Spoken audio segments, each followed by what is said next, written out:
There are fish that choose sexual parasitism to survive in harsh environments.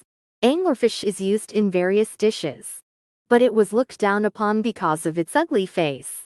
When fishermen catch it, they think it is unlucky, so they gave it the name multi-ormor, because it makes a splashing sound when thrown into the sea. Because of its ugly face, it is also called a hungry ghost, because it cannot swallow food with its huge mouth and narrow throat. In England, it is called monkfish for its gloomy and bleak atmosphere, and the French call it lot, which means big-mouthed fish. Anglerfish, which has an ugly face, but has a light taste, is high in essential amino acids and collagen, making it a low-fat healthy dish. Koreans enjoy steamed anglerfish seasoned with spicy seasoning, and bean sprouts, and abusuyuk, which is cooked with vegetables and dipped in red pepper sauce. In Japan, the anglerfish is called anko, which means peace and health. And there is also a show of dismantling the anglerfish. There is also an anglerfish hot pot, anglerfish liver dish that boasts a delicious texture enough to be called the foie gras of the sea. Peruvian anglerfish stew with potatoes, corn and tomatoes.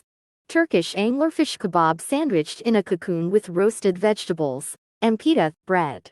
And Mexican anglerfish tacos made with chopped onions and cilantro. The anglerfish hunts by shaking the bait from its body. Bait comes in a variety of shapes, such as brushes and earthworms. The anglerfish gathers glowing bacteria on its bait to illuminate its surroundings, and uses the glowing tip to attract prey.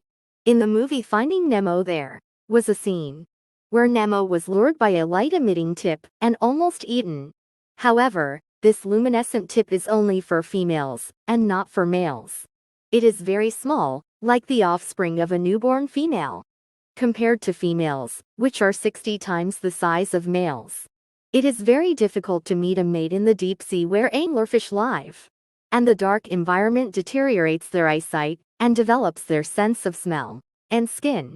Males with poor eyesight do not even have a fishing rod for feeding, so they take on female pheromones with their developed sense of smell and move quickly. After finding a mate, the male grabs the female by the side and hangs on it. The skin and blood vessels around the chin fuse with the female. As the female's blood flows through the male's body, it is nourished. A male clinging to a female loses almost all functions, except for the spermatocyte. Instead of providing sperm, they receive lifelong nourishment from the female. Females do not have to go through the trouble of finding a mate. In the harsh depths, males do not have many opportunities to meet females. So there are cases where several males cling to one female. Vertebrate animals have an immune system that strongly rejects the invasion of other organisms. So organ transplant patients must take drugs that suppress them.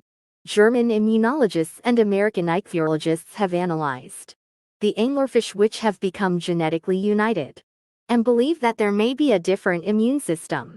Would the male, who gave up his independence and lived as a part of the female for the rest of his life, without a form, and chose sexual parasitism, not only survive in a harsh environment, but also have other choices for reproduction? Subscribe and like are always a pleasure for me.